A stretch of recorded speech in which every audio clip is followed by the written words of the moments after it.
HS first year final exam में अगर some basic concepts of chemistry के ऊपर बेस्ड कोई भी क्वेश्चन अगर आता है तो बच्चों मैं आपको एश्योर करना चाहूंगा आज के लेक्चर में पढ़ाए गए कंसेप्ट के बाहर से नहीं आएगा। नमस्कार, मेरा नाम है शशांक अग्रवाल और आज की ये वीडियो उन बच्चों के लिए है जिनका किसी भी कारणवश से ये चैप्टर जो है इनकम्प्लीट रह गया था या फिर कोई डाउट रह गया था। तो स्टार्ट करते हैं आज का ये लेक्चर। तो सबसे पहला टॉपिक है मैटर। तो व्हाट इज मैटर? तो anything which has mass and occupies space is called matter. For example this pen, इसका कुछ ना कुछ मास है और ये क्या ऑक्यूपाई करता है? इस 3D स्पेस में स्पेस ऑक्यूपाई करता है, तो मैं कह सकता हूं ये एक मैटर है। वैसे ही तुम, मैं, पानी, एयर, ये सब क्या है? मैटर है। Next, classification of matter. तो मैटर को अपन दो तरह से क्लासिफाई कर सकते हैं। सबसे पहले फिजिकल क्लासिफिकेशन, दूसरा केमिकल क्लासिफिकेशन। तो physically we can classify matter into solid, liquid and gas. तो ये सब अपन ने अपने बचपन में पढ़ा था, है ना। तो सॉलिड में जो एटम्स का अरेंजमेंट होता है वो कैसा होता है? कुछ ऐसा होता है। यहाँ पे सॉलिड में एटम्स क्लोजली पैक्ड होते हैं, लिक्विड में लेस क्लोजली पैक्ड होते हैं और गैस में एकदम दूर दूर होते हैं। तो हम कह सकते हैं कि सॉलिड में जो अट्रैक्शन फोर्स होता है बिटवीन दिस एटम्स क्या होता है? मैक्सिमम होता है, इसलिए तो वो क्या होता है? पास पास होते हैं। लिक्विड में इनसे कम होता है और इनसे ज्यादा होता है, इसलिए मैं इनको इंटरमीडिएट कहता हूं, है ना। और गैस में जो अट्रैक्शन फोर्स होता है इन एटम्स के बीच में क्या होगा? मिनिमम होगा। लास्ट, जो सॉलिड का शेप होता है वो क्या होता है? फिक्स होता है। अब देखो ये पेन है तो इसका जो शेप है ये क्या है? फिक्स है। इसको मैं कहीं पे भी ले जाऊं इसका शेप क्या रहेगा? ऐसा ही रहेगा। इसका शेप चेंज नहीं होगा और ना ही इसका वॉल्यूम, ये कितना स्पेस ऑक्यूपाई कर रहे हैं वो भी चेंज नहीं होगा। तो मैं कह सकता हूं इसका शेप और वॉल्यूम क्या होता है? सॉलिड का फिक्स होता है। लेकिन अगर मैं बात करूं लिक्विड की, तो लिक्विड का जो शेप होता है वो फिक्स नहीं होता है। वो जिस भी कंटेनर में आप उसको प्लेस करो वो उसकी जगह ले लेता है, लेकिन उसका जो वॉल्यूम होता है फिक्स होगा, है ना। उसका वॉल्यूम फिक्स होता है। और जबकि गैस का ना तो शेप फिक्स होता है ना ही वॉल्यूम फिक्स होती है। तो ये कुछ बातें हैं जो आपको ध्यान होनी चाहिए क्योंकि इसके ऊपर एमसीक्यू बेस्ड क्वेश्चंस आ सकते हैं। अब केमिकली हम लोग जो मैटर है उसको दो पार्ट्स में क्लासिफाई कर सकते हैं, प्योर सब्सटेंस और मिक्सचर। तो प्योर सब्सटेंस क्या होता है? तो ऐसे सब्सटेंस जिसमें सेम टाइप के पार्टिकल्स प्रेजेंट हो उनको हम लोग प्योर सब्सटेंस कह देते हैं। और मिक्सचर्स क्या होता है? जहां पे दो टाइप के पार्टिकल्स प्रेजेंट हो। तो सबसे पहले अपन देखते हैं प्योर सब्सटेंस को। तो प्योर सब्सटेंस को हम लोग फर्दर दो पार्ट में क्लासिफाई कर सकते हैं, एलिमेंट्स और कंपाउंड्स। तो क्या होता है एलिमेंट्स? तो एलिमेंट्स देखो क्या लिखा है, only one types of atoms are present. मतलब कहीं पे भी आपको अगर सिर्फ एक टाइप का एटम दिख जाए, मतलब सेम टाइप ऑफ एटम्स, तो वो क्या, कौन से कैटेगरी में फॉल होगा? It will lie under elements. For example hydrogen atom. अब जब मैं बात करता हूं हाइड्रोजन एटम की तो उसमें सिर्फ एक ही हाइड्रोजन एटम होगा, तो मैं कह सकता हूं वो क्या है? एक एलिमेंट है। अगर मैं बात करता हूं H2 मॉलिक्यूल की, तो H2 मॉलिक्यूल कुछ इस तरह से दिखता होगा। तो यहां पे देखो कि यहां पे H2 मॉलिक्यूल में दो हाइड्रोजन एटम्स हैं, लेकिन क्या ये दोनों एटम सेम टाइप के हैं? तो हाँ, ये एटम्स क्या हैं? सेम टाइप के हैं। दोनों के दोनों क्या है? हाइड्रोजन के एटम्स हैं। तो ऐसे सब्सटेंस जहां पे सेम टाइप के एटम्स दिख जाए वो क्या है? एलिमेंट्स के कैटेगरी में लाई करते हैं या बिलोंग करते हैं। डायमंड, अब डायमंड किससे बना होता है? डायमंड कार्बन से मिलके बना होता है, कार्बन एटम से मिलके बना होता है, तो मैं कह सकता हूं वो भी क्या है? एलिमेंट। P4 एसिड, यहां पे सब P4 में 4 P के एटम्स होंगे, 4 P के एटम्स होंगे। सल्फर में 8 एटम्स होंगे, किसके? सल्फर के, लेकिन वो एटम्स क्या होंगे? सेम टाइप के होंगे। तो ये सब क्या है? एलिमेंट्स। अगर मैं बात करता हूं कंपाउंड्स की, तो कंपाउंड्स में मोर than one type of atoms present होते हैं। For example water and ammonia. तो मुझे दिख रहा है कि वाटर में दो टाइप के एटम्स प्रेजेंट है, हाइड्रोजन और ऑक्सीजन। अच्छा, इन जो कंपाउंड्स होती है उसकी एक खास बात होती है कि इस पे जो हाइड्रोजन और ऑक्सीजन का मास रेशियो है, कंपाउंड्स में जो कॉन्स्टिट्यूएंट पार्टिकल्स है कौन है? हाइड्रोजन और ऑक्सीजन। तो इसका जो मास रेशियो होगा वो फिक्स होगा। फॉर एग्जाम्पल अगर मैं बात करता हूं वाटर की, तो देखो वाटर का जो मास है क्या है? 2 और यहां पे ऑक्सीजन का 16। तो अगर मैं इनका रेशियो लेता हूं तो इसका रेशियो क्या है? 1:8। और ये जो रेशियो होता है ये फिक्स्ड होता है। मतलब तुम पानी कहीं से भी, कोई सी भी सोर्स से ले लो, चाहे वो गंगा जल हो, वो नाली का पानी हो, रिवर वाटर हो, एनीथिंग, हमेशा वाटर में जो हाइड्रोजन और ऑक्सीजन का मास रेशियो होगा वो क्या होगा? फिक्स्ड होगा, दैट इज 1:8।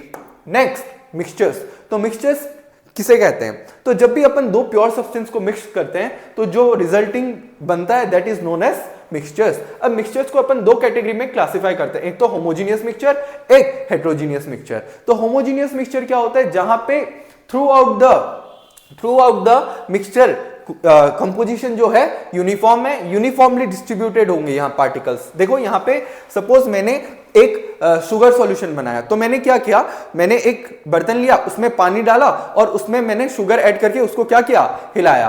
तो जब मैं कुछ देर बाद देखता हूं तो मुझे क्या दिखेगा, वो शुगर गायब हो चुका है, वो डिसॉल्व हो चुका है ना।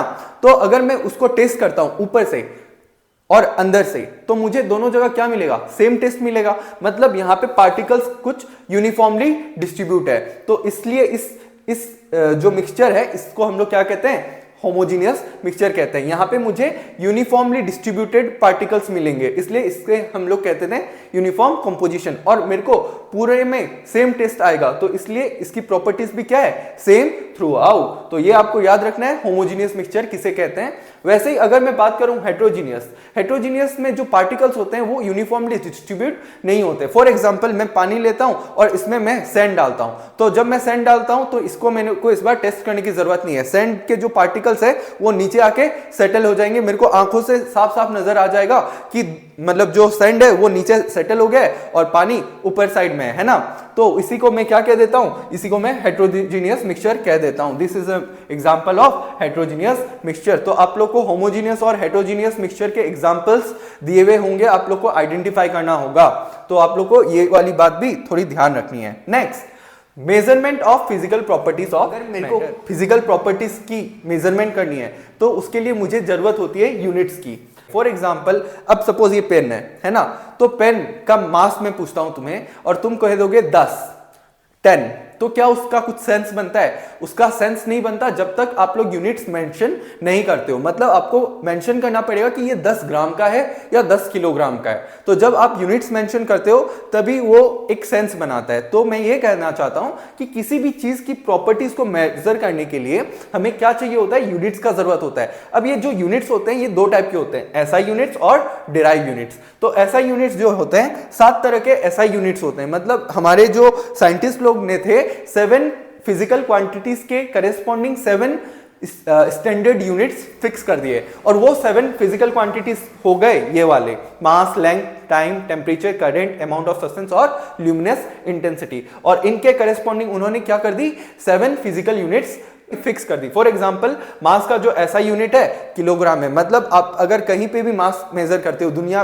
के किसी भी कोने में, तो आपको जो मास का यूनिट जो आपको मतलब लाइक एक्सप्रेस करना होगा, लाइक जिसमें आप लोग को पूछा जाएगा, दैट विल बी किलोग्राम। तो याद रखना कि जो मास की ऐसा यूनिट होती है वो किलोग्राम होती है, लेंथ की जो होती है वो मीटर होती है, टाइम की सेकंड होती है, टेम्परेचर की केल्विन होती है, करंट की एम्पेयर होती है, अमाउंट ऑफ सब्सटेंस की मोल होती है और ल्यूमिनस इंटेंसिटी की कैंडेला होती है। तो इसके ऊपर एक क्वेश्चन आ सकता है कि पूछ लेगा, बताओ कि ल्यूमिनस इंटेंसिटी की जो ऐसा यूनिट होती है वो क्या होती है। तो आपको वहां पे मार्क करना होगा कैंडेला। ठीक है, तो नेक्स्ट आगे बढ़ते हैं। डिराइव यूनिट्स मतलब अब हर एक क्वांटिटी का तो हम लोग ऐसा यूनिट सेट नहीं कर सकते क्योंकि इतना हम लोग याद नहीं रख पाएंगे। तो डिराइव यूनिट्स क्या होती है, बाकी जो फिजिकल क्वांटिटीज है उनकी जो यूनिट्स होती है वो अपन डिराइव कर सकते हैं। किसके हेल्प से, with the help of SI units, और इसीलिए इनको हम लोग डिराइव यूनिट्स कहते हैं। फॉर एग्जांपल, एरिया का फॉर्मूला मुझे पता है क्या होता है, लेंथ इंटू ब्रेथ होता है ना। तो लेंथ की ऐसा यूनिट क्या होती है, मीटर। अब ये ब्रेथ भी क्या है, लेंथ ही है, तो इसकी भी ऐसा यूनिट क्या होगी, मीटर। तो मीटर इंटू मीटर क्या हो जाता है, मीटर स्क्वायर। तो एरिया का यूनिट क्या हो जाएगा, मीटर स्क्वायर हो जाएगा। वैसे ही अगर मैं आपको पूछता हूं डेंसिटी की यूनिट क्या होगी, तो आप लोग कैसे उसको मेजर करोगे, कैसे कैलकुलेट करोगे, by using the formula we know that density equals to mass by volume. तो मास की ऐसा यूनिट होती है केजी और वॉल्यूम की होती है मीटर क्यूब। तो केजी पर मीटर क्यूब क्या हो जाएगी, डेंसिटी की यूनिट हो जाएगी। तो इस तरह से यहां पे मैंने आपको वॉल्यूम की यूनिट भी निकालना सिखाया है और एक्सेलरेशन की भी यूनिट निकालना सिखाया है। तो इसके ऊपर बेस्ड क्वेश्चन आ सकता है कि कोई एक फिजिकल क्वांटिटी दे देगी, आपको डेंसिटी दे दिया होगा और आपको पूछ लिया होगा इसका जो यूनिट्स है डिराइव करो, तो आपको ये वाला जो चीज है ये करना होगा। ठीक है, 1 मार्क का क्वेश्चन आ सकता है। नेक्स्ट, अब ऐसा यूनिट ऑफ वॉल्यूम क्या होती है, मीटर क्यूब होती है। लेकिन जब भी हम लोग पानी का या पेट्रोल का या कोई भी लिक्विड का वॉल्यूम मेजर करते हैं, किस में करते हैं, लीटर में करते हैं, है ना। तो अब इस लीटर को मीटर क्यूब में कैसे कन्वर्ट करते हैं ये मुझे पता होना चाहिए, इसलिए अपन सीखते हैं यूनिट कन्वर्जेंस। तो सबसे पहले अपन को लेंथ की यूनिट कन्वर्जेंस के बारे में पता होना चाहिए। तो याद रखना बच्चों कि जहां पे भी 1 पिकोमीटर गिवन हो, 1 pm रिप्रेजेंट्स 1 पिकोमीटर, तो 1 picometre equals to 10 to the power minus 12 metre, 1 angstrom equals to 10 to the power minus 10 metre, 1 micrometre equals to 10 to the power minus 6 metre, 1 millimetre equals to 10 to the power minus 3 metre,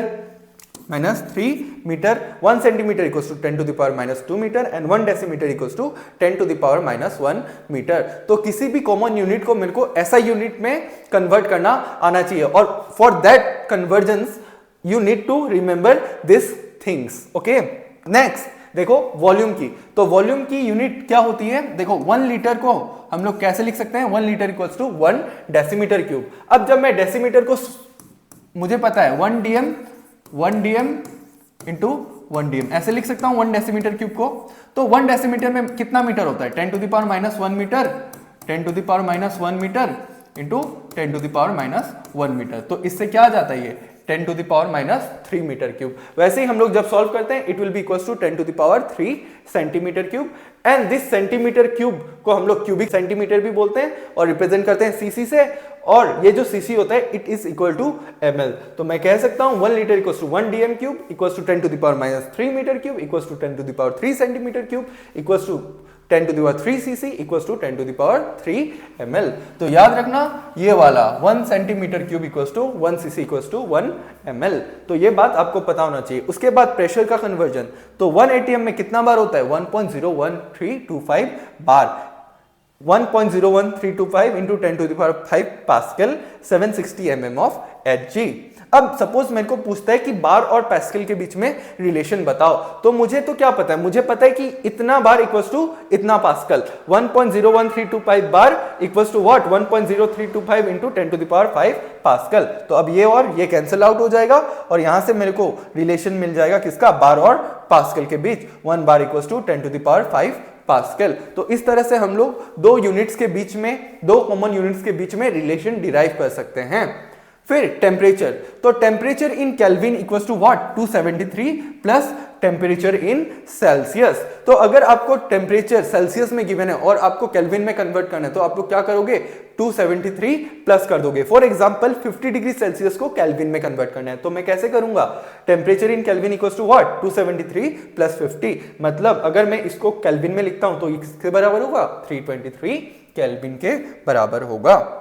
next, the relationship between centigrade scale and Fahrenheit scale is. तो बहुत ही important question है बच्चों, आ सकता है। तो आपको centigrade scale और Fahrenheit scale का जो रिलेशन होता है वो आपको पता होना चाहिए। और हमेशा याद रखना कि फ़ारेनहाइट स्केल में जो टेम्परेचर की वैल्यू होती है it will be equals to 9/5 degree Celsius plus 32। This is the correct option. आपको ये ऑप्शन एकदम ध्यान होना चाहिए, इसलिए ये क्वेश्चन जो है बहुत ही इंपॉर्टेंट है, इसको मार्क कर लो। Next, convert 10 to the power 3 picometre to micrometre. तो मेरे को इसको किस में कन्वर्ट करना है, माइक्रोमीटर में कन्वर्ट करना है। तो मुझे क्या पता है, मुझे पता है 1 पिकोमीटर कितना होता है, 10 to the power minus 12 metre होता है। तो 10 टू द पावर 3 पिकोमीटर किसके बराबर होगा, 10 to the power minus 12 into 10 to the power 3 metre. अब मुझे माइक्रोमीटर में कितने मीटर होते हैं ये भी पता है कि 1 micrometre equals to what, 10 to the power minus 6 metre. तो इसको 1 दे देता हूं, इसको 2 दे देता हूं। तो 1/2 मैं जब करूंगा, 1/2 जब करूंगा तो मुझे देखो लेफ्ट साइड वाले में कुछ काट पीट नहीं करना है ना, बस इस साइड में मेरे को कैंसिल आउट करना है। तो यहाँ पे मीटर मीटर कैंसिल हो जाएगा। फिर मैं जब सॉल्व करता हूं तो इसकी वैल्यू कितनी आती है, 10 टू द पावर माइनस 15। तो मैं कह सकता हूं 10 to the power 3 picometre equals to 10 to the power minus 15 micrometre. तो बच्चों आप लोग को ये जो यूनिट का कन्वर्जेंस है ना पता होना चाहिए, बहुत ही इंपॉर्टेंट है, बहुत ज्यादा इंपॉर्टेंट है। इसी तरह हम लोग सब कुछ, मतलब जब भी यूनिट कन्वर्जेंस आएगा तब इस तरह से अपन को करना होगा। Next, scientific notation. तो आप लोग के मतलब बोर्ड एग्जाम में साइंटिफिक नोटेशन के ऊपर भी एक क्वेश्चन अक्सर देखा जाता है।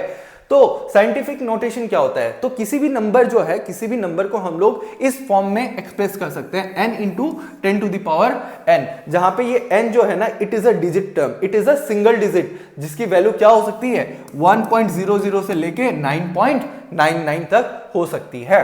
अब सपोज मेरे को इस नंबर को किस में एक्सप्रेस करना है, साइंटिफिक नोटेशन में एक्सप्रेस करना है। तो आप लोग को क्या होता है, आप लोग को पता होता है ये क्या है, सिंगल डिजिट है, मतलब यहां पे एक ही डिजिट होगा, है ना। तो अब देखो जब भी आपको इसको साइंटिफिक नोटेशन में एक्सप्रेस करना है तो यहां पे क्या है कि ये डेसिमल है ना। तो अभी आपको इस डेसिमल को क्या करना है, यहां पे शिफ्ट करना है, फर्स्ट नॉन जीरो डिजिट के बाद शिफ्ट करना है। तो जब मैं इसको यहां पे शिफ्ट करता हूं तो ये आ गया 6.8। अब 10 टू द पावर कितना होगा, तो 10 टू द पावर देखो यहां पे जब भी हम लोग डेसिमल को राइट में शिफ्ट करते हैं तो ये जो पावर होती है नेगेटिव होती है। अब ये इसकी n की वैल्यू क्या होगी मुझे कैसे पता चलेगा, तो अपन जितने प्लेस शिफ्ट कर रहे हैं, तो यहां पे देखो कितना प्लेस शिफ्ट कर रहे हैं 1 2 3 4, we are shifting 4 decimal places, तो यहां पे जो पावर हो जाएगा 4 हो जाएगा। और सिंस इसको राइट में शिफ्ट कर रहे हैं तो पावर क्या हो जाएगी, नेगेटिव हो जाएगी। तो हमेशा याद रखना जब भी डेसिमल को राइट में शिफ्ट करते हैं पावर क्या होगी, नेगेटिव होगी। और पावर कितनी होगी कैसे डिसाइड करेंगे, जितने डेसिमल प्लेस शिफ्ट कर रहे हैं उतनी उसकी पावर हो जाएगी। अब एग्जाम्पल और एक कि 7800, तो जब आपको 7800 गिवन है तो आप लोग को एज्यूम करना है ये जो डेसिमल है ये एंड में है ना। जब कुछ आपको ऐसा दे दिया जाए, ऐसा दे दिया जाए, यहां पे तो आपको दिख नहीं रहा है डेसिमल, तो इसको एंड में मान लेना। अब मुझे इसको कहां शिफ्ट करना है, फर्स्ट नॉन जीरो डिजिट के बाद, मतलब 7 के बाद, तो मैंने 7.8 लिख लिया। अब कितना प्लेस शिफ्ट करना होगा, 1 2 3 प्लेस, तो यहां पे पावर क्या हो जाएगी 3। तो अगर हम लोग डेसिमल को राइट में शिफ्ट करते हैं तो पावर होती है नेगेटिव, लेकिन अगर डेसिमल को लेफ्ट में शिफ्ट करते हैं तो पावर क्या होती है, पॉजिटिव होती है। तो इस तरह से हम लोग किसी भी नंबर को साइंटिफिक नोटेशन में एक्सप्रेस कर सकते हैं। तो इसके ऊपर बेस्ड हर साल क्वेश्चन आता है और इस साल भी आने का हाई प्रोबेबिलिटी है। Next is calculation of significant figures. तो सिग्निफिकेंट फिगर्स क्या होते हैं अभी ये जानने का समय नहीं है, हमें बस सिग्निफिकेंट फिगर्स की कैलकुलेशन करना आना चाहिए, क्योंकि क्वेश्चन में हमेशा number of significant figures calculate करवाता है। तो सिग्निफिकेंट फिगर्स कैलकुलेट करने के लिए हमें कुछ सेट ऑफ रूल्स पता होना चाहिए, और बहुत ही सिंपल रूल्स है। तो देखो क्या है ये सिंपल रूल्स। तो सबसे पहला rule, all non zero digits are significant, मतलब जितने भी नॉन जीरो डिजिट्स है, जीरो को छोड़ के जितने भी डिजिट्स है क्या होते हैं, सिग्निफिकेंट होते हैं। फॉर एग्जांपल यहाँ पे 285, तो यहाँ पे सबके सब क्या है, नॉन जीरो डिजिट है, मीन सबके सब क्या है, सबके सब सिग्निफिकेंट है। तो यहाँ पे कितने सिग्निफिकेंट फिगर्स हुए, 3 सिग्निफिकेंट फिगर्स हुए। नेक्स्ट यहाँ पे देखो, यहाँ पे कितने नॉन जीरो डिजिट्स है, 2 नॉन जीरो डिजिट्स है, तो यहाँ पे 2 सिग्निफिकेंट फिगर्स होंगे। Second rule, zeros preceding to first non zero digit are not significant. यहां पे बोलता है, ये रूल कहता है कि वो जो जीरोस हैं जो कि नॉन जीरो डिजिट से पहले आते हैं, प्रीसीडिंग मतलब पहले आने वाले, तो किसी भी फर्स्ट नॉन जीरो डिजिट के पहले आने वाले जीरोस क्या होते हैं, नॉन सिग्निफिकेंट होते हैं। ये जो हैं फर्स्ट नॉन जीरो डिजिट है, इससे पहले वाले जीरोस क्या है, नॉट सिग्निफिकेंट है। तो यहां पे सिग्निफिकेंट फिगर्स कितने हुए, 1। वैसे यहां पे सिग्निफिकेंट फिगर्स कितने होंगे, 2, क्योंकि मुझे पता है कि सिग्निफिकेंट के पहले आने वाले जीरोस क्या होते हैं, नॉन सिग्निफिकेंट होते हैं। तो पहला रूल क्या था, all non zero digits are significant, और दूसरा रूल क्या है कि फर्स्ट नॉन जीरो डिजिट से पहले आने वाले जीरोस क्या, non significant. Next, zeros between 2 non zero digits are significant, मतलब 2 नॉन जीरो डिजिट्स के बीच में आने वाले जीरोस क्या होते हैं, सिग्निफिकेंट होते हैं। 2 नॉन जीरो डिजिट्स के बीच में आने वाले जीरोस सिग्निफिकेंट होते हैं। फॉर एग्जांपल यहाँ पे 2.005, तो यहाँ पे कितने सिग्निफिकेंट फिगर्स होंगे, 4, क्योंकि ये जीरो सिग्निफिकेंट क्यों है, क्योंकि ये इन दोनों के बीच में है। अगर ये उधर होता तो सिग्निफिकेंट नहीं होता। Next rule, zeros at the end or right of a number are significant if they are at the right of decimal point। कहता है कि नॉन जीरो डिजिट के राइट में आने वाले जीरोस सिग्निफिकेंट तो होते हैं, लेकिन हमेशा नहीं। कब होते हैं, जब वो डेसिमल के राइट में प्रेजेंट हो। मतलब यहां पे ये जो जीरोस हैं ये तभी सिग्निफिकेंट कहलाएंगे जब ये डेसिमल के बाद में हो। मतलब यहां पे ये जीरोस क्या है, सिग्निफिकेंट। तो यहां पे कितने सिग्निफिकेंट फिगर्स हुए, 1 2 3, तो यहां पे 3 सिग्निफिकेंट फिगर्स हुए। अब नेक्स्ट, तो यहां पे देखो कितने सिग्निफिकेंट फिगर्स होंगे, तो 1 2 3 3 3 नहीं, 3 नहीं होंगे। मैंने कहा वो राइट में आने वाले वो जीरो सिग्निफिकेंट होते हैं जो कि डेसिमल के बाद प्रेजेंट होते हैं। तो क्या ये डेसिमल के बाद प्रेजेंट है? क्या ये जीरोस डेसिमल के बाद प्रेजेंट है? नहीं, ये जीरोस डेसिमल से पहले प्रेजेंट है ना। जब भी डेसिमल नहीं गिवन हो मतलब एंड में है डेसिमल। तो हमेशा याद रखना कि यहां पे कितने सिग्निफिकेंट फिगर्स होंगे? 1 होंगे। लास्ट क्वेश्चन देखो, यहां पे कितने सिग्निफिकेंट फिगर्स होंगे? तो यहां पे 3 सिग्निफिकेंट फिगर्स होंगे, क्योंकि ये जीरोस क्या है? ये जीरोस डेसिमल के राइट में प्रेजेंट है। तो ये 2 3 सिग्निफिकेंट फिगर्स होंगे। तो ये 4 रूल। और लास्ट और एक रूल कि जब भी कोई साइंटिफिक नोटेशन में एक्सप्रेस किया हुआ हो कोई भी नंबर, तो यहां पे अपन को सिर्फ डिजिट टर्म देखना है ना। डिजिट नंबर में जितने डिजिट टर्म में जितने सिग्निफिकेंट फिगर्स होंगे उतने ही सिग्निफिकेंट्स पूरे टर्म में होंगे, है ना। तो फॉर एग्जांपल यहां पे कितने सिग्निफिकेंट फिगर्स है? 3। यहां पे कितने हैं? 4। तो पूरे नंबर में कितने सिग्निफिकेंट फिगर्स? 3। इसमें पूरे में 4। तो याद रखना साइंटिफिक नोटेशन में हमें सिर्फ इस पहले वाले डिजिट टर्म को कंसीडर करना है, या इसको मल्टीप्लाई करके मत लिख देना, है ना, वो गलत हो जाएगा। अब एक बात बताओ बच्चों कि सपोज 0.006080, तो यहां पे कितने सिग्निफिकेंट फिगर्स हैं? तो सबसे पहले मुझे पता है जितने भी नॉन जीरो डिजिट होते हैं वो क्या होते हैं? सिग्निफिकेंट होते हैं। अब सेकेंड रूल क्या होता? सेकेंड रूल था कि फर्स्ट नॉन जीरो डिजिट से पहले प्रेजेंट जीरोस क्या होते हैं? नॉन सिग्निफिकेंट होते हैं। लेकिन अगर 2 नॉन जीरो डिजिट के बीच में प्रेजेंट है तो ये क्या होगा? सिग्निफिकेंट होगा। अब राइट में आने वाले जीरो कब सिग्निफिकेंट होते हैं? जब वो डेसिमल के राइट में होते हैं, मतलब ये भी क्या है? सिग्निफिकेंट है। तो यहां पे कुल कितने सिग्निफिकेंट फिगर हुए? 4 सिग्निफिकेंट फिगर हुए। तो ध्यान रखना ये 5 रूल्स के बेसिस पे आप लोग number of significant figures calculate कर सकते हो।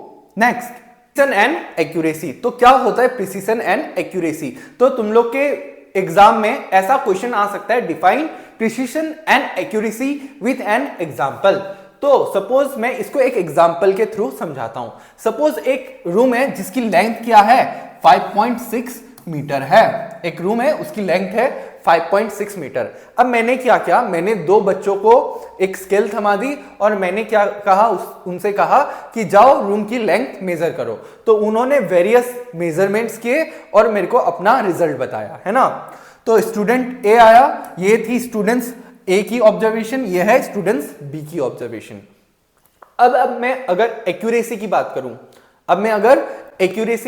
अच्छा सबसे पहले मैं प्रिसिशन की बात कर लेता हूं। प्रिसिशन, तो प्रिसिशन का मतलब होता है closeness of various measurement. Precision refers to closeness of various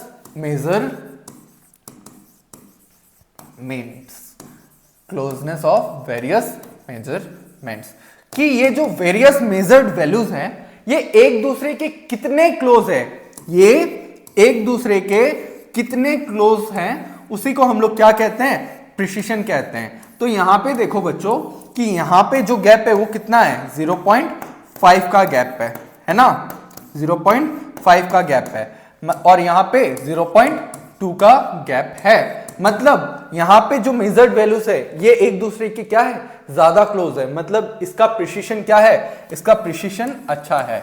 इसका प्रिसिशन कैसा है? Good precision. और इसका पुअर प्रिसिशन, है ना। अब अगर मैं बात करता हूं एक्यूरेसी, तो accuracy refers to the agreement to the true value. It refers to agreement of result to the true value। तो ये जो मेरी मेजर्ड वैल्यूज है इनका जब मैं एवरेज निकालता हूं तो स्टूडेंट ए का एवरेज था ये और स्टूडेंट बी का एवरेज था ये, है ना। तो अब ये जो एवरेज वैल्यू है ये एक्चुअल वैल्यू को कितना रिजेंबल करती है, कितने करीब है इसके, उसको हम लोग कहते हैं एक्यूरेसी। तो मेरे को बताओ कि मेजर्ड वैल्यू किसकी क्लोज है इस वैल्यू के साथ? ऑब्वियसली नीचे वाले की। तो मैं कह सकता हूं इसकी एक्यूरेसी क्या है, इसकी accuracy good, it has good accuracy, है ना। और इसका एक्यूरेसी कैसा है, इसका एक्यूरेसी पुअर है, पुअर एक्यूरेसी। तो फिर से बता रहा हूं, precision refers to the closeness of various measurements, accuracy refers to the कि जो रिजल्ट है वो ट्रू वैल्यू के कितने क्लोज है। तो इसका डेफिनेशन आता है, तो ये डेफिनेशन बुक में गिवन है, आप लोग अच्छे से देख लेना और उसको रट भी लेना, है ना। और ये बात तो समझ में आ ही गई, अगर समझ में आ गई है तो खुद से भी लिखने की कोशिश कर सकते हो। नेक्स्ट, मोल कंसेप्ट। तो मोल कंसेप्ट बहुत ही इंपॉर्टेंट पार्ट है इस चैप्टर का। क्या होता है मोल, व्हाट इज 1 मोल, है ना। तो 1 मोल का डेफिनेशन क्या होता है, 1 मोल का डेफिनेशन पढ़ाया था, it is the amount of substance that contains as many entities as there are atoms in 12 gram of carbon 12 isotope. मतलब अगर मैं, ये क्या है, ये मेरा बैलेंस है, अगर मैं एक तरफ क्या रखता हूं, 12 ग्राम कार्बन 12 के एटम्स लेता हूं, 12 ग्राम कार्बन 12 के एटम्स। अब मेरे को एक बात बताओ, 12 ग्राम कार्बन 12 के एटम्स में एक एटम होगा या ढेर सारे एटम्स होंगे? ऑब्वियसली ढेर सारे एटम्स होंगे, क्योंकि एटम्स बहुत छोटे होते हैं और उन्हें हम नेकेड आई से नहीं देख सकते। अब 12 ग्राम का तो एक लड्डू भी होता है, मतलब अगर मैं 12 ग्राम एटम्स लेता हूं तो उसमें ढेर सारे किसके एटम्स होंगे, कार्बन 12 के एटम्स होंगे। कितने एटम्स होंगे अभी फिलहाल के लिए मुझे नहीं पता। तो यहां पे जो एटम्स होंगे उतने ही अगर मैं किसी और सब्सटेंस के एटम्स लेता हूं तो वही क्या कहलाएगा, 1 मोल कहलाएगा। अब इसके 12 ग्राम में कितने एटम्स होते हैं, ये जब मैं कैलकुलेट करता हूं तो ये आता है 6.022 इंटू 10 टू द पावर 23। मतलब अगर मैं 12 ग्राम कार्बन 12 लेता हूं तो उसमें कुल इतने कार्बन के एटम्स होते हैं। तो इसी नंबर को हम लोग क्या कह देते हैं, 1 मोल। अगर मैं किसी और सब्सटेंस का इतना नंबर लेता हूं तो वो क्या कहलाएगा, 1 मोल कहलाएगा। तो amount of substance that contains particles equals to what, 6.022 into 10 to the power 23 is called 1 mole.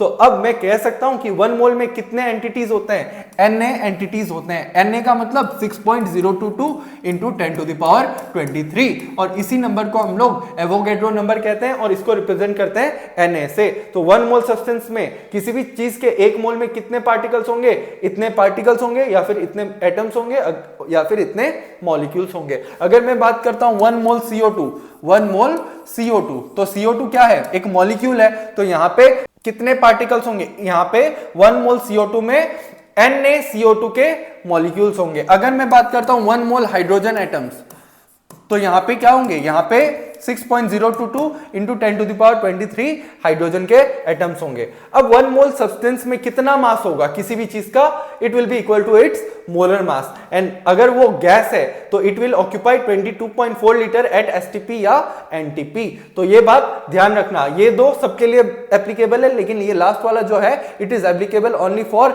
Gas. तो याद रखना 1 मोल CO2 जो कि क्या है, एक गैस है। तो अगर मैं बात करता हूं 1 मोल CO2, मतलब इससे मेरे को 3 इंफॉर्मेशन मिलती है कि इसमें 6.022 into 10 to the power 23 molecules होंगे CO2 के। इसमें कितना मास होगा CO2 का, बराबर to equals to its molar mass. तो CO2 का मोलर मास कितना होता है, 44 ग्राम होता है। कैसे कैलकुलेट करते हैं, कार्बन का मास 12, ऑक्सीजन का एक एटम का मास होता है 16, 2 एटम का कितना हो जाएगा 32। तो जब मैं इनका सम करता हूं तो जो मेरा आंसर आएगा, जो रिजल्ट आएगा, that is known as what, molar mass. तो इसके 1 मोल का मास क्या होता है 44 ग्राम, और ये इसका 1 मोल कितना वॉल्यूम ऑक्यूपाई करती है, it occupies 22.4 litre at STP या फिर एनटीपी। एसटीपी या एनटीपी क्या होता है, standard temperature and pressure condition या फिर normal temperature and pressure conditions. तो एसटीपी का मतलब है टेम्परेचर इक्वल्स टू 273 केल्विन, और प्रेशर कितना होगा 1 बार या फिर 1 ATM, 1 बार या फिर 1 एटमॉस्फेयर। तो याद रखना ये conditions. Next, calculation of moles. तो किस टाइप के क्वेश्चंस आते हैं आपके एग्जाम में, आपके एग्जाम में कैलकुलेशन ऑफ मोल्स के ऊपर क्वेश्चन आते हैं। तो जब भी मुझे मोल्स का कैलकुलेशन दे दिया जाए तो मुझे ये फॉर्मूलेस के हेल्प से मोल्स को कैलकुलेट करना होगा। तो सपोज मेरे को किसी सब्सटेंस का मास गिवन है और मुझे मोल्स निकालने हैं, तो मैं ये वाला फॉर्मूला यूज करूंगा, क्या, मास अपॉन मोलर मास। तो जब मैं ये फॉर्मूला यूज करता हूं तो मुझे मोल्स के बारे में पता चल जाएगा। अगर मुझे नंबर ऑफ पार्टिकल्स गिवन है तो मैं क्या कर दूंगा, डिवाइड बाय एवोगैड्रोस नंबर, तो इससे मेरे को मोल्स का पता चल जाएगा। अगर मुझे क्या गिवन है, किसी भी गैस की वॉल्यूम गिवन है एसटीपी या एनटीपी में, तो मैं कैसे मोल्स कैलकुलेट करूंगा, डिवाइड बाय 22.4 लीटर। सपोज अगर मेरे को गैस की वॉल्यूम किस में गिवन है, एमएल में गिवन है, तो मैं क्या कर दूंगा, डिवाइड बाय 22400। और सपोज मुझे गैस की वॉल्यूम तो गिवन है लेकिन मुझे एसटीपी एनटीपी गिवन नहीं है, मतलब मुझे वहां पे क्या गिवन है, प्रेशर और टेम्परेचर गिवन है। तो वहां पे मैं मोल्स कैसे कैलकुलेट करता हूं, using ideal gas equation. Ideal gas equation क्या होता है, पीवी इक्वल्स टू एनआरटी। तो यहां से क्या आ जाता है, n equals to PV by RT. तो जब भी किसी गैस की बात कर रहा हो और एसटीपी या एनटीपी नहीं गिवन है और मोल्स निकालना है, तो मुझे ये वाला फॉर्मूला यूज करना पड़ेगा। तो कुछ क्वेश्चन सॉल्व कर लेते हैं। Calculate number of moles in 1.8 gram of water. तो number of moles of water कैसे कैलकुलेट करूंगा, अगर मास गिवन होता है तो मास बाय मोलर मास। तो वाटर का मोलर मास कितना है, 18, तो ये कितना हो जाएगा, 1/10, तो ये क्या हो जाएगा, 0.1 मोल, है ना। तो इस टाइप के क्वेश्चंस आते हैं आपके बोर्ड एग्जाम में, बहुत ही सिंपल सा था। जब मास गिवन हो तो मोलर मास से डिवाइड कर देना। B, volume of 0.5 mole of oxygen at STP. तो मुझे मोल गिवन है किसके, ऑक्सीजन के, और मुझे क्या कैलकुलेट करना है, मुझे कैलकुलेट करना है वॉल्यूम। तो देखो अभी अपन ने देखा है कि जब वॉल्यूम गिवन हो तब मैं कैसे मोल निकालता हूं, V बाय 22.4। तो अभी मुझे क्या गिवन है, मुझे ये गिवन है और मुझे ये कैलकुलेट करना है, तो मैं क्या करूंगा, मोल्स इनटू मोलर वॉल्यूम। तो ये क्या हो जाएगा, तो इसको मैं क्या लिख सकता हूं, volume in litre by 22.4 equals to what, 0.5। तो volume in litre equals to क्या हो जाएगा, 0.5 इंटू 22.4। और 0.5 को मैं क्या लिख सकता हूं, इसको मैं ले सकता हूं 1/2 इंटू 22.4 लीटर। तो ये क्या हो जाएगा, 11.2 लीटर। तो इस तरह से हम लोग को जब मोल्स गिवन है तो मोल्स से अपन क्या निकाल सकते हैं, वॉल्यूम निकाल सकते हैं, है ना। तो जब भी मोल्स गिवन है वॉल्यूम निकालना है, क्या करोगे, मोल्स इनटू मोलर वॉल्यूम। अगर मास निकालना है, मोल्स गिवन है, तो moles into molar mass, moles into molar mass. अगर ये निकालना है, दिस इनटू दिस करोगे, ये निकालना है, दिस इनटू दिस करना, और ये निकालना है तो दिस इनटू दिस करना। समझ में आया। Next, number of molecules of CH4 in 1.6 gram CH4। तो यहां पे मुझे नंबर ऑफ मॉलिक्यूल्स पूछा है ना।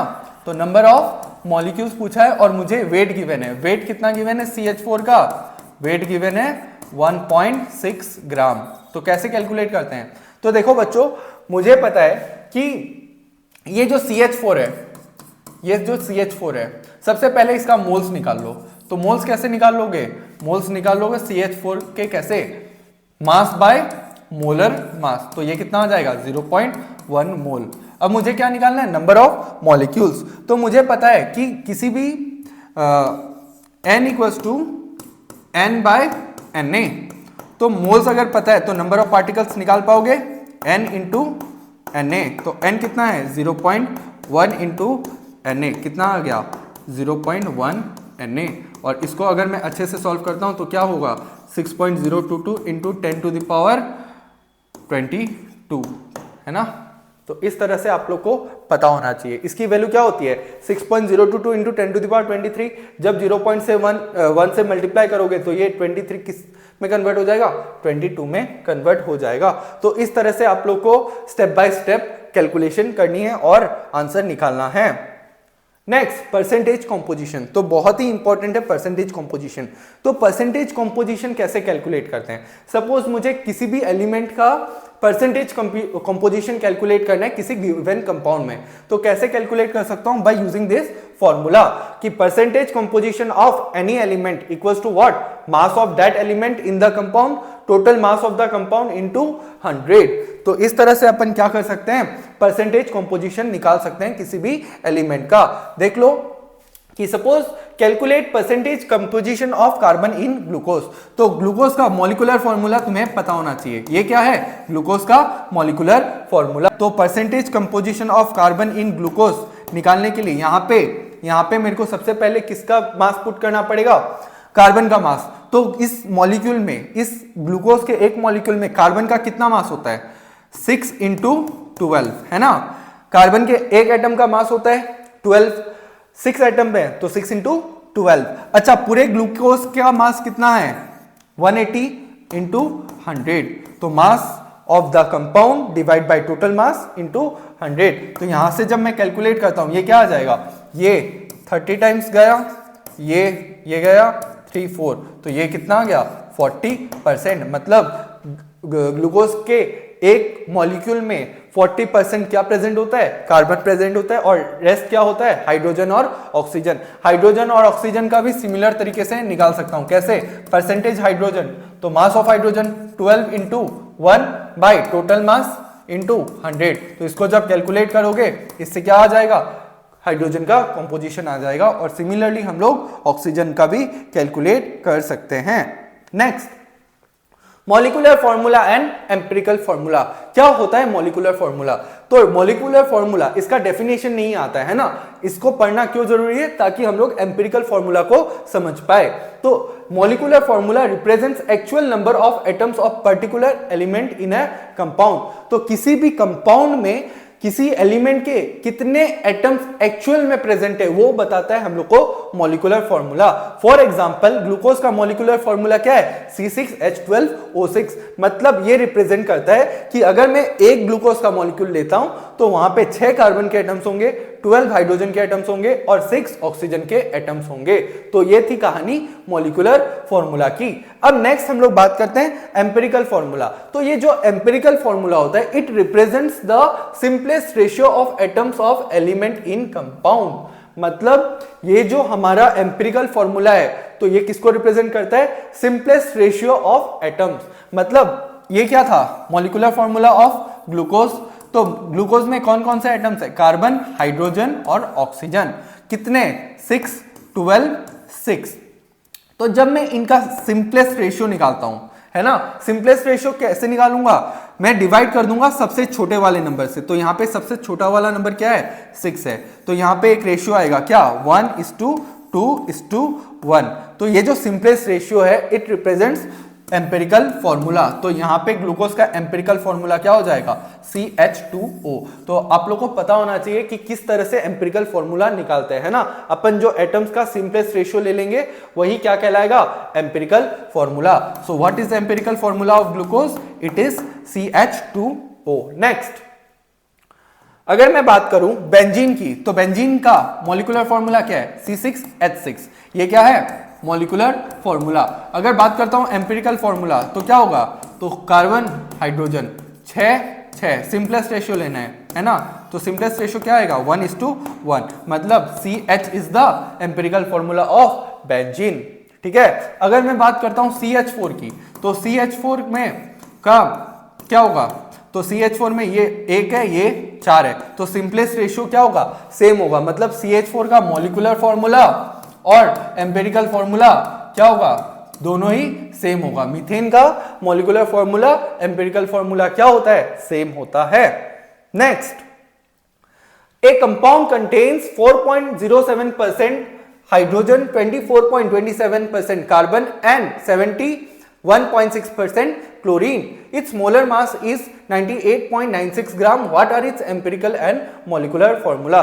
तो बहुत ही इंपॉर्टेंट क्वेश्चन है। इस टाइप के क्वेश्चंस पूछे जाते हैं। आप लोग को परसेंटेज कंपोजिशन दे दिया जाता है और आप लोग को एम्पिरिकल फॉर्मूला और मॉलिक्यूलर फॉर्मूला की वैल्यू क्या करनी होती है? कैलकुलेट करनी होती है। तो इसको कैसे करते हैं, स्टेप बाय स्टेप अपन सीखेंगे। बहुत इंपॉर्टेंट है, इसको अपने आप से सॉल्व करना है, 2 बार सॉल्व करना है, ताकि इस टाइप के क्वेश्चंस कर पाओ। तो जब भी आप लोग को परसेंटेज कंपोजिशन दे दिया जाए, तो सबसे पहले क्या करोगे? एलिमेंट के नाम लिख लेना, कौन कौन से एलिमेंट है। तो यहां पे कौन कौन से एलिमेंट प्रेजेंट है? Contains hydrogen, carbon and chlorine. Next क्या लिख लेना? Percentage composition. तो परसेंटेज कंपोजिशन कितना है इसका? 4.07, 24.27 और 35.2 सॉरी 71.65 तो अब क्या करोगे, परसेंटेज कंपोजिशन गिवन है, अब मेरे को मोल्स निकालने है ना। तो जब भी परसेंटेज कंपोजिशन गिवन है और मोल्स निकालने हैं तो आप लोग क्या करोगे, ये परसेंटेज कंपोजिशन बताती है कि 100 ग्राम ऑफ द कंपाउंड में इसका मास इतना होगा, इसका इतना और इसका इतना। मतलब मैं इसको किससे डिवाइड करूंगा, इसके मोलर मास से। तो हाइड्रोजन का मोलर मास क्या 1, इसका 12 और इसका कितना 35.5। ठीक है, तो मैं क्या करता हूं, परसेंटेज कंपोजिशन से मोल्स में आने तो मैं क्या करूंगा, मोलर मास से डिवाइड कर दूंगा। तो ये कितना आ जाएगा 4.07, ये कितना आ जाएगा 2 पॉइंट समथिंग समथिंग। ठीक है, 2 पॉइंट समथिंग आ जाएगा और ये भी कितना आ जाएगा 2 पॉइंट समथिंग आ जाएगा, है ना। तो ये क्या हो गया, मोल्स आ गया। अब यहां पे मोल्स कैलकुलेट करने के बाद अपन को सिंपलेस्ट रेशियो निकालना होता है, किसका, मोल्स का, सिंपलेस्ट रेशियो। तो जब मैं सिंपलेस्ट रेशियो निकालता हूं तो मैं क्या करूंगा, डिवाइड कर दूंगा, जो सबसे छोटा होगा उससे मैं डिवाइड कर दूंगा। ये 0.2 के आसपास होगा। ठीक है, 0.2 के आसपास होगा। तो यहां पे जब मैं डिवाइड कर देता हूं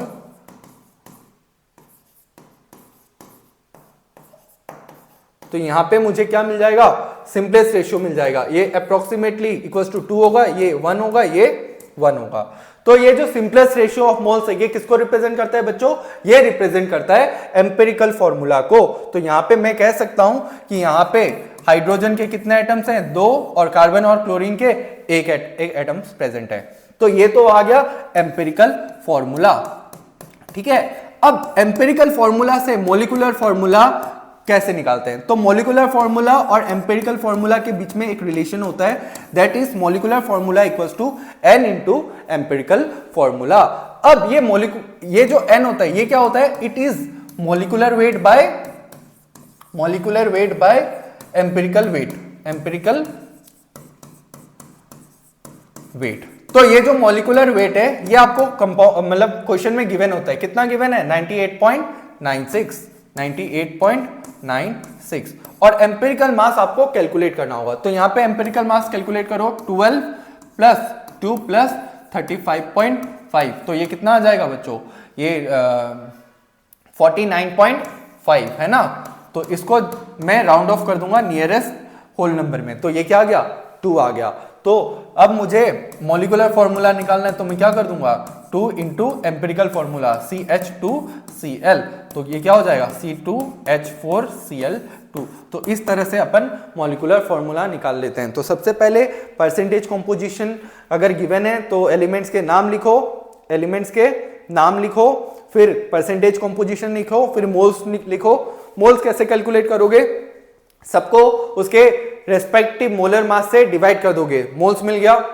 यहां पे नहीं रुकना है, इसका सिंपलेस्ट रेशियो निकालना है। अगर ये सिंपलेस्ट है तो कोई बात नहीं तो इसको सिंपलेस्ट में कन्वर्ट करना है ना। कैसे कन्वर्ट करेंगे, इनमें से जो छोटा होगा उससे डिवाइड कर देंगे। तो ये क्या हो गया सिंपलेस्ट रेशियो ऑफ मोल्स।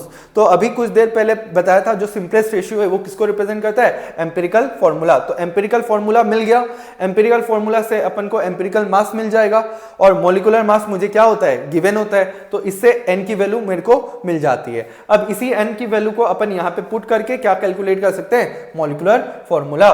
तो इस तरह से अपन को प्रोसीड करना है। Next stoichiometry. तो क्या होती है स्टोइकियोमेट्री, तो अगर मैं बात करूं stoichiometry, it is the calculation of amount of reactant and product involve in A reaction. मतलब किसी भी केमिकल रिएक्शन में कितना रिएक्टेंट इस्तेमाल हुआ है या फिर कितना प्रोडक्ट का फॉर्मेशन हुआ है, उसी की कैलकुलेशन करते हैं हम लोग स्टोइकियोमेट्री में। अगर मैं एग्जांपल के साथ समझाऊं तो यहां पे मैंने क्या लिया, मैंने यहां पे देखो पानी लिया और दूध लिया और मैंने क्या बनाई, चाय बनाई। तो यहां पे ये सपोज यहां पे ये 1, 1 और 2 है ना। हर रिएक्शन के आगे कुछ कोफिशिएंट्स मेंशन होते हैं ना, वैसे यहां पे भी मैंने कोफिशिएंट्स मेंशन कर दिए हैं। तो अब देखो ये जो कोफिशिएंट्स मेंशन्ड होते हैं इन्हीं को हम लोग क्या कहते हैं, स्टोइकियोमेट्रिक कोफिशिएंट। किसी भी बैलेंस्ड केमिकल रिएक्शन में जो कोफिशिएंट्स होते हैं that are known as stoichiometric coefficients. अब ये स्टोइकियोमेट्रिक कोफिशिएंट्स क्या रिप्रेजेंट करता है, ये कहता है कि अगर मैं 1 ग्लास पानी लेता हूं तो मुझे 1 ग्लास दूध लेना पड़ेगा और मुझे कितना चाय मिलेगा, 2 कप चाय मिल जाएगी। अगर ये बात रिप्रेजेंट नहीं करता है कि इसका 1 लिया, इसका 1 लिया, उसका 2 मिल रहा है।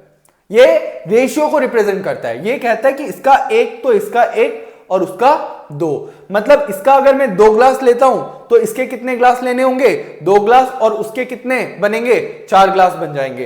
तो ये जो है ना, ये मेरे को रेशियो रिप्रेजेंट करता है कि इसका 1 पार्ट लूंगा तो इसका कितना पार्ट लेना होगा और उसका कितना पार्ट बनेगा। तो इसलिए हर केस में जो रेशियो होगा, हर केस में जो रेशियो होगा वो क्या होगा, फिक्स्ड होगा। देखो यहां पे 1:1:2, ये क्या है, स्टोइकियोमेट्रिक रेशियो। और ये ग्लास का रेशियो देखो 1:1:2, यहां पे भी जब लोगे तो 1:1:2 आ जाएगा।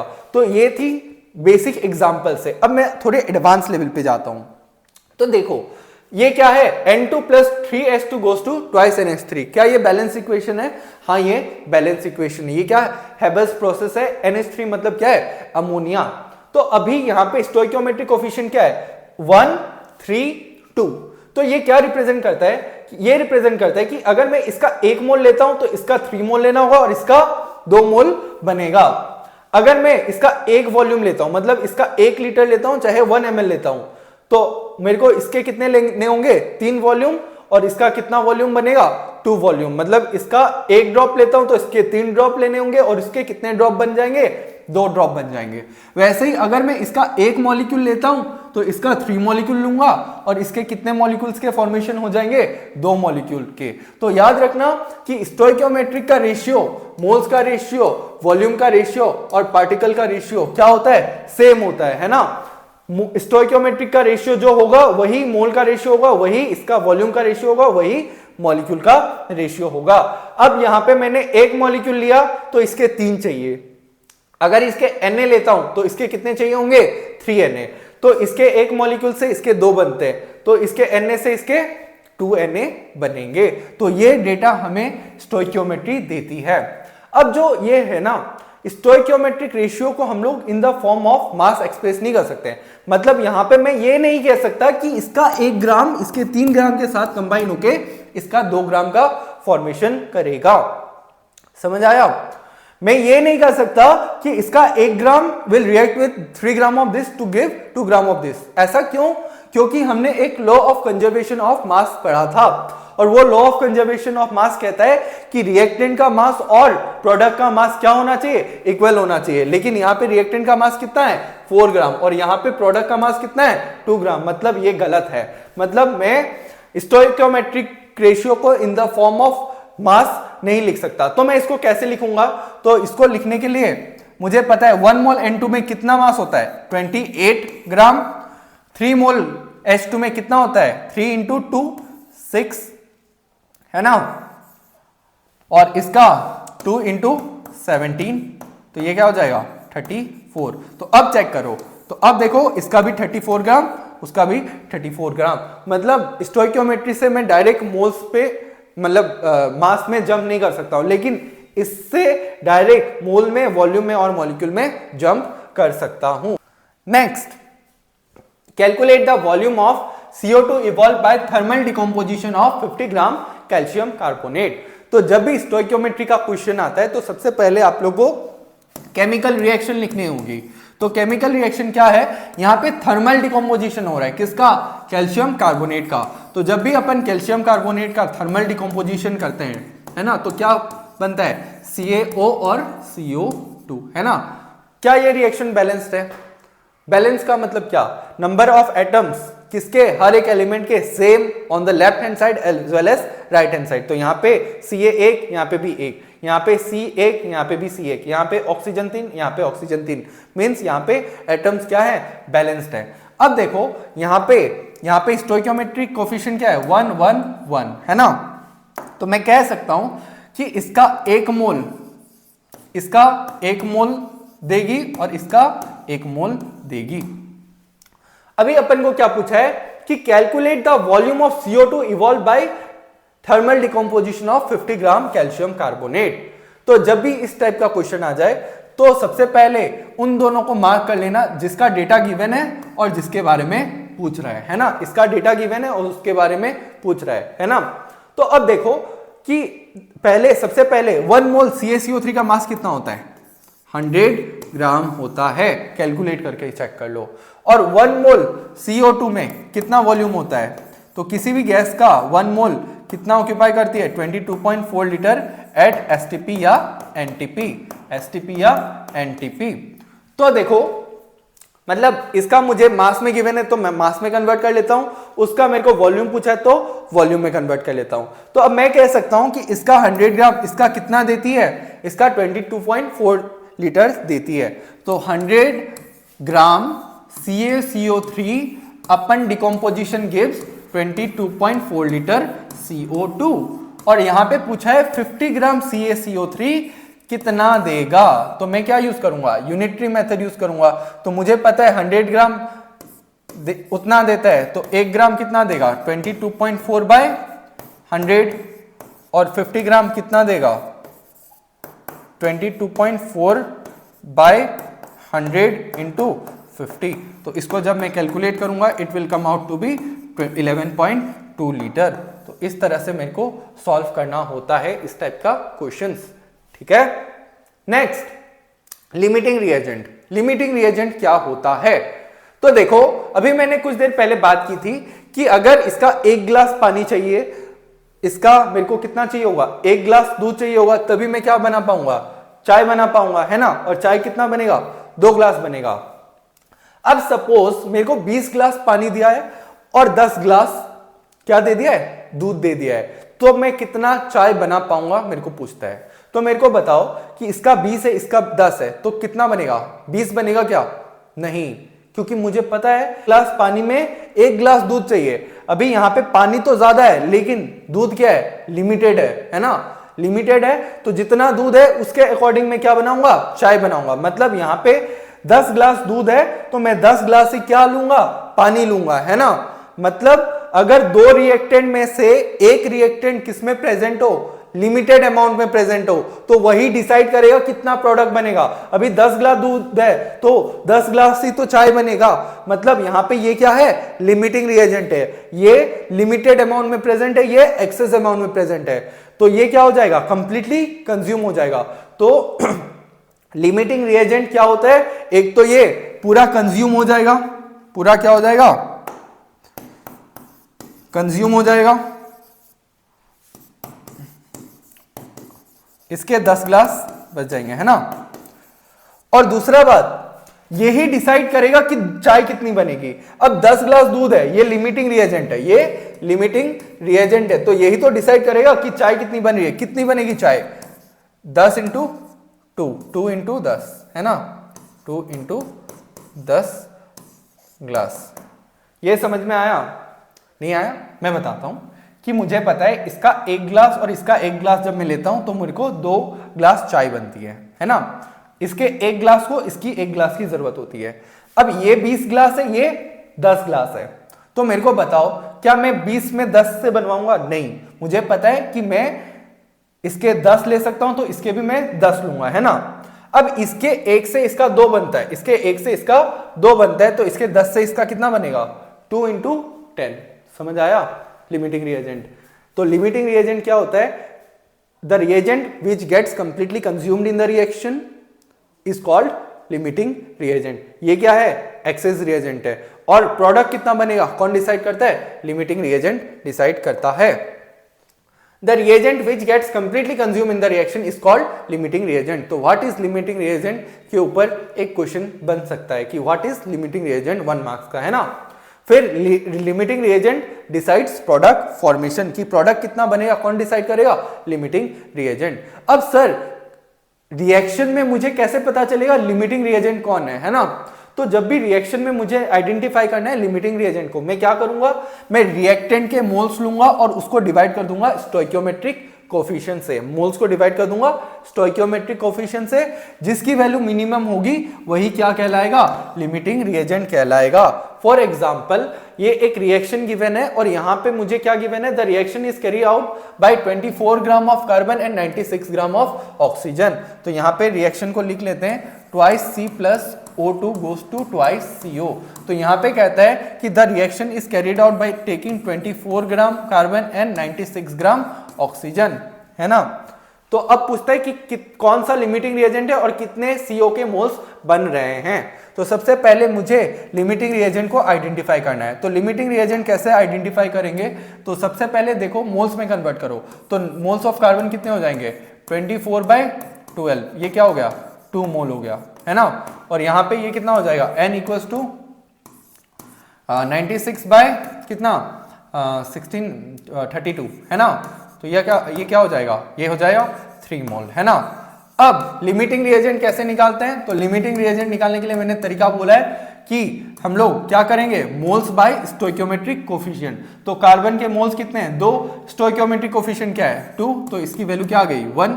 O2 के मोल्स कितने हैं 3, स्टोइकियोमेट्रिक कोफिशिएंट क्या है 1, तो ये क्या आ गया 3। तो अब मेरे को बताओ कि कौन सा छोटा है, ये वाला या ये वाला, तो अब ऊपर वाला छोटा है, तो मैं कह सकता हूं ये क्या है लिमिटिंग रिएजेंट है, ये मिनिमम है, means this is the limiting reagent. तो इस ट्रिक का काम है अपन को लिमिटिंग रिएजेंट के बारे में बताना।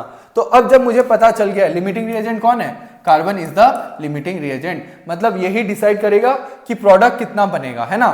तो अब देखो मुझे पता है ये क्या होता है, this gets completely consumed in the reaction, है ना। तो अब देखो इसके 2 मोल से इसका कितना बनता है 2 मोल बनता है। तो अभी इसके कितने मोल गिवन है 2 मोल गिवन है, और मुझे पता है इसके 2 मोल क्या होंगे रिएक्ट कर जाएंगे, तो इसके 2 मोल से इसके कितने मिलेंगे 2 मोल मिल जाएंगे। तो कितना CO बनेगा 2 मोल CO का फॉर्मेशन हो जाएगा, 2 मोल CO का फॉर्मेशन हो जाएगा। तो इस तरह से अपन लिमिटिंग रिएजेंट के क्वेश्चंस को करते हैं। अब देखो स्टोइकियोमेट्री वर्सेस लिमिटिंग रिएजेंट, तो सर कैसे मुझे पता चलेगा कि ये क्वेश्चन स्टोइकियोमेट्री का है या लिमिटिंग रिएजेंट का है, कहां पे मैं स्टोइकियोमेट्री अप्लाई करूंगा, कहां पे लिमिटिंग रिएजेंट। तो सबसे पहले बात समझ लो बच्चों, ये जो स्टोइकियोमेट्री और लिमिटिंग रिएजेंट है ना, इसमें बहुत अंतर है। अंतर क्या है देखो कि स्टोइकियोमेट्री में क्या होता है ना, तुम्हें एक रिएक्टेंट का डेटा गिवन होगा और दूसरा मतलब या तो रिएक्टेंट का या तो प्रोडक्ट का मतलब जो भी है डेटा कैलकुलेट करवाएगा। मैंने क्या कहा कि एक रिएक्टेंट का डेटा गिवन होता है, तो वो reactant on data of 1 reactant is given, if data of 1 reactant is given, तो वो कौन सा का क्वेश्चन हो गया stoichiometry.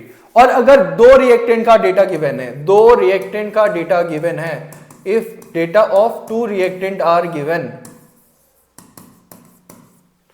Data of 2 reactant are given means वो लिमिटिंग रिएजेंट का क्वेश्चन है। चेक कर लो, यहां पे देखो 2 रिएक्टेंट थे और दोनों के करस्पॉन्डिंग डेटा गिवन था, मतलब ये क्या है लिमिटिंग रिएजेंट का क्वेश्चन है। लेकिन इससे पहले देखो यहां पे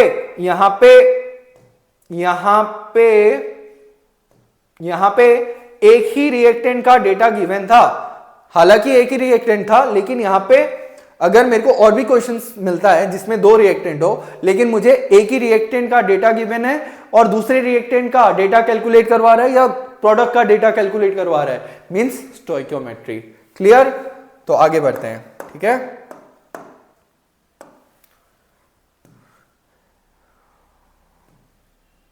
लॉ ऑफ केमिकल कॉम्बिनेशन, तो इससे भी क्वेश्चंस देखने को मिलते हैं। लॉ ऑफ केमिकल कॉम्बिनेशन, तो सबसे पहला law of conservation of mass. तो law of conservation of mass किसने दिया था, लेवोशियर ने दिया था। Law of conservation of mass कहती है कि mass of reactant must be equal to mass of product, और इसी से हम लोग क्या कंक्लूड कर सकते हैं कि किसी भी केमिकल रिएक्शन में या फिर किसी भी फिजिकल चेंज में मास can neither be created nor be destroyed.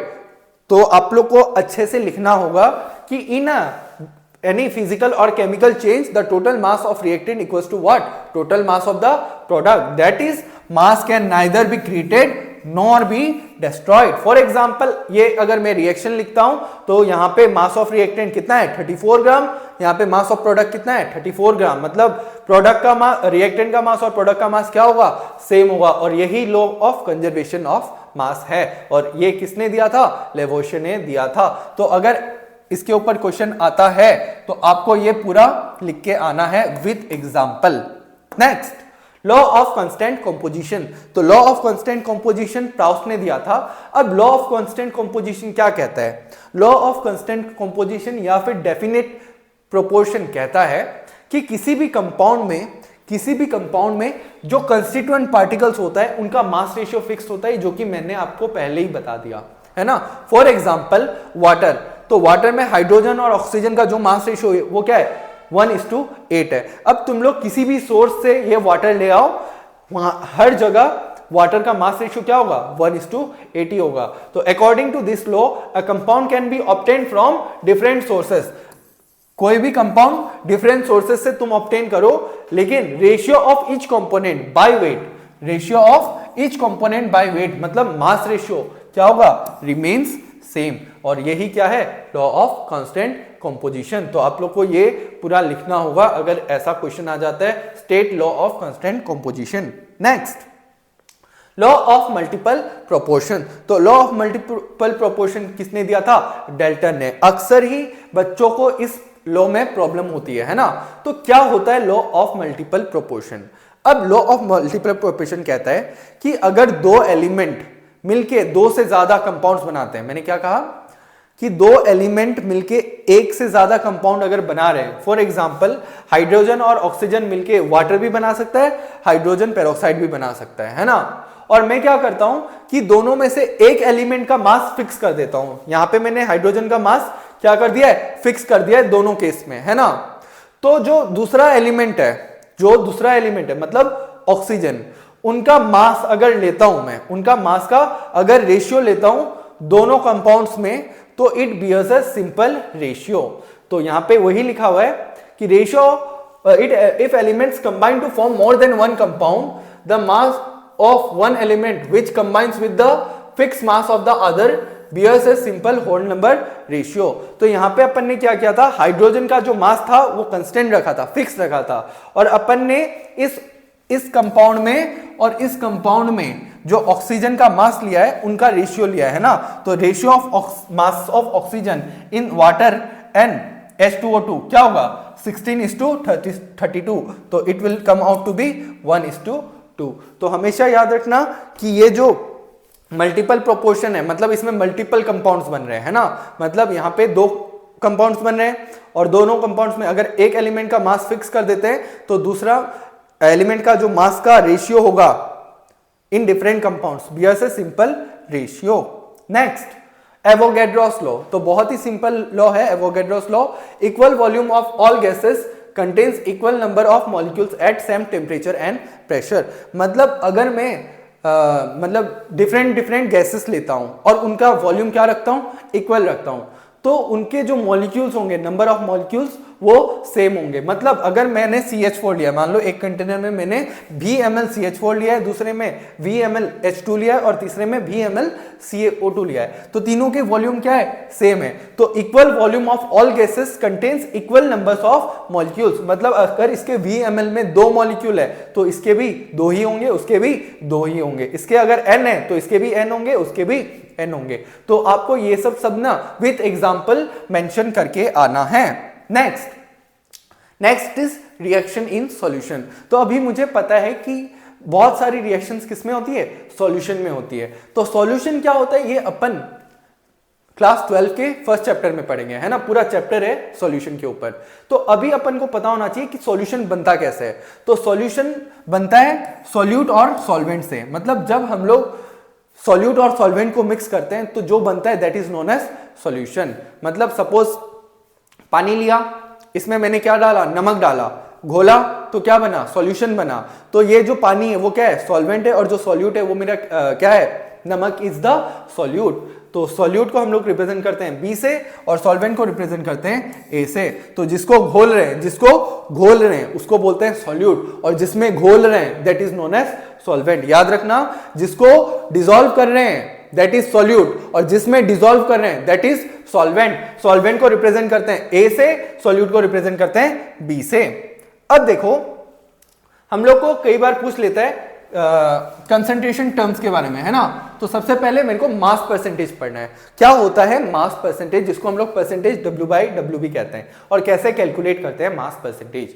तो बच्चों याद रखना, मास परसेंटेज तो ऊपर भी मास नीचे भी मास, ऊपर में किसका मास, सॉल्यूट का, नीचे में किसका मास, सॉल्यूशन का। तो यहाँ पे मास of solute in gram, mass of solution in gram into 100। तो ये बात ध्यान रखना कि जब भी परसेंटेज W/W कैलकुलेट करना है तो ऊपर किसका मास पेश करूंगा, सॉल्यूट का, और नीचे सॉल्यूशन का, और मल्टीप्लाई बाय 100 कर दूंगा, तो क्या आ जाएगा, percentage W/W। Example, a solution is prepared by adding 2 gram of a substance to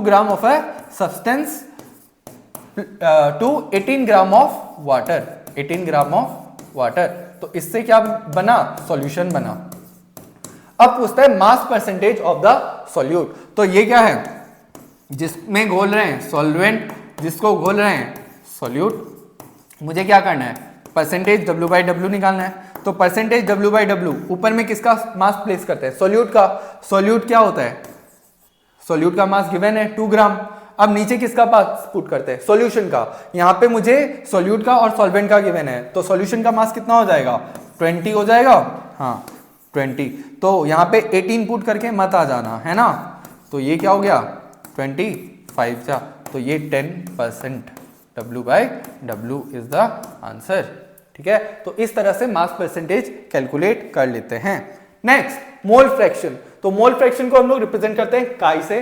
अब मोल फ्रैक्शन क्या होता है, तो मोल्स का फ्रैक्शन, मोल्स का फ्रैक्शन, ऊपर भी मोल्स नीचे भी मोल्स, उसी को हम लोग कहते हैं मोल फ्रैक्शन। अब अगर मेरे को किसी भी कंपोनेंट का मोल फ्रैक्शन कैलकुलेट करना है, मैं क्या करूंगा, ऊपर मोल्स प्लेस करूंगा, नीचे टोटल मोल्स प्लेस करूंगा, तो मेरा मोल फ्रैक्शन आ जाएगा। फॉर एग्जांपल ये क्या है, B represents mole fraction of solute. ये क्या है, B रिप्रेजेंट्स सॉल्यूट, और काई भी represents mole fraction of solute. तो कैसे कैलकुलेट करूंगा, ऊपर में सॉल्यूट के मोल्स, नीचे में टोटल मोल्स। तो सॉल्यूशन में 2 ही कंपोनेंट्स होते हैं, एक तो सॉल्यूट, एक सॉल्वेंट। ये सॉल्यूट का मोल्स, ये सॉल्वेंट का मोल्स, ये सॉल्यूट का मोल्स।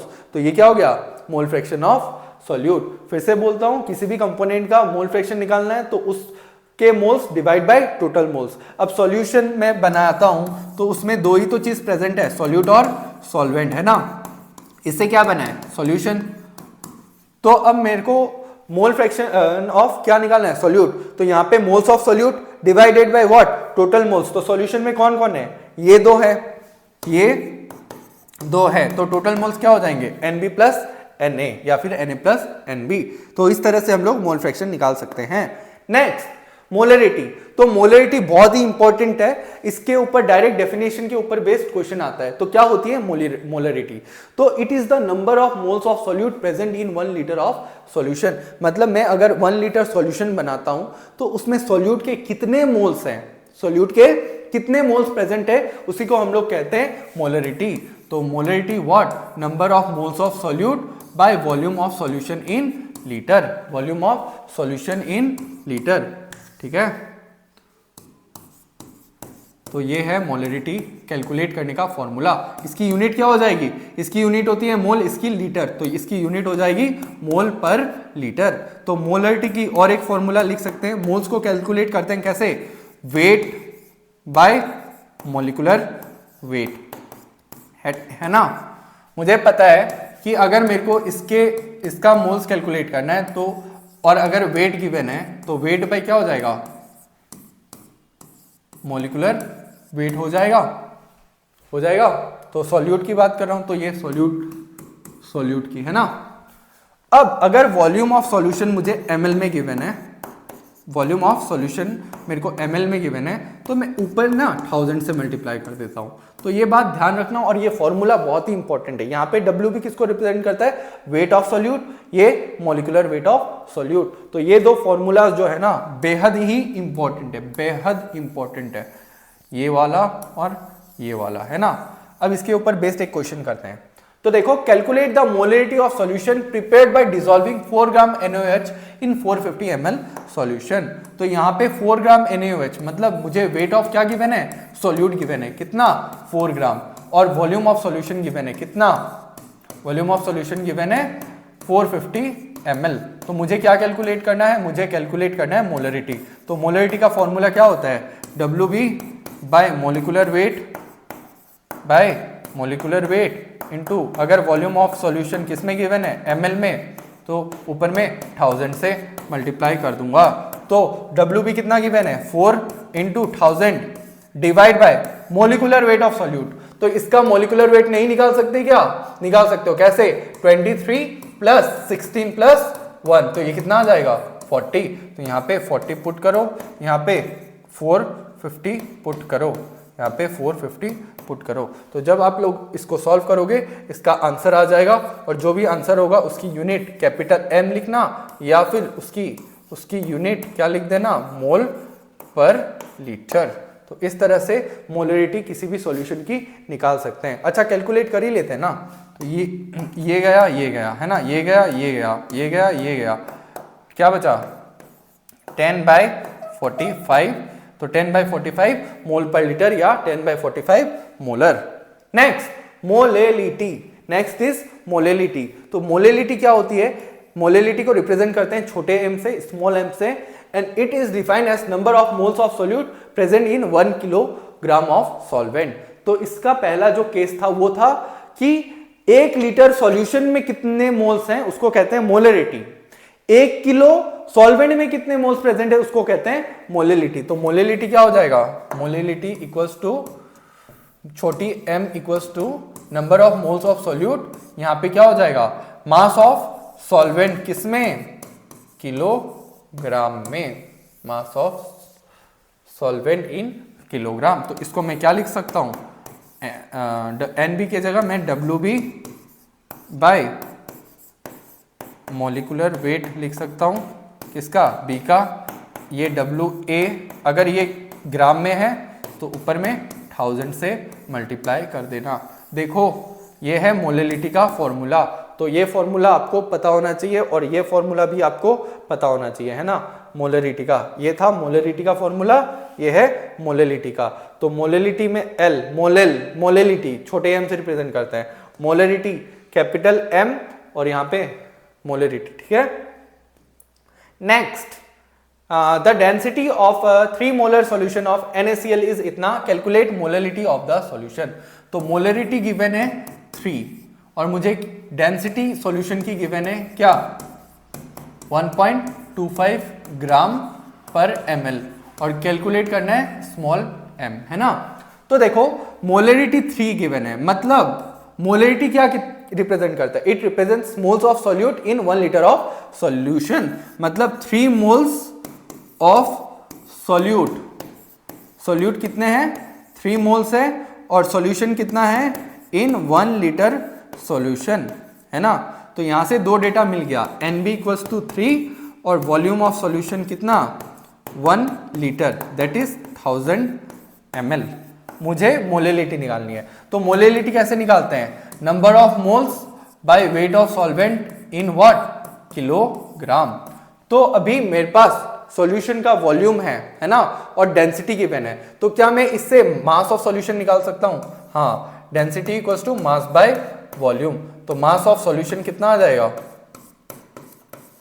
तो सिंस ये ml में रिप्रेजेंट है तो इसको ml में कन्वर्ट करने के बाद ही मल्टीप्लाई करेंगे, तो 1.25 इंटू 1000, तो ये आ जाएगा 1250 ग्राम। ये है mass of solution, mass of solution. मुझे क्या चाहिए, मास ऑफ सॉल्वेंट। तो अब मास ऑफ सॉल्यूट निकाल लो।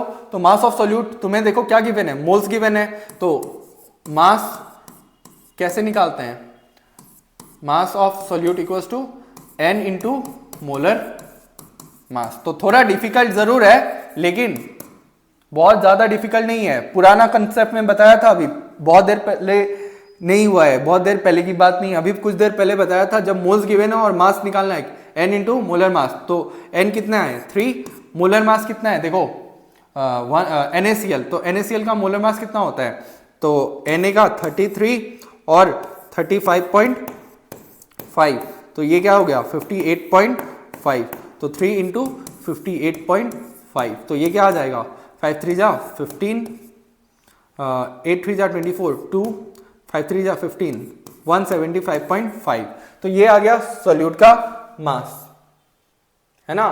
तो यहां से सॉल्यूशन के मास से अगर मेरे को वेट ऑफ सॉल्वेंट निकालना है तो मैं क्या करूंगा 1250 माइनस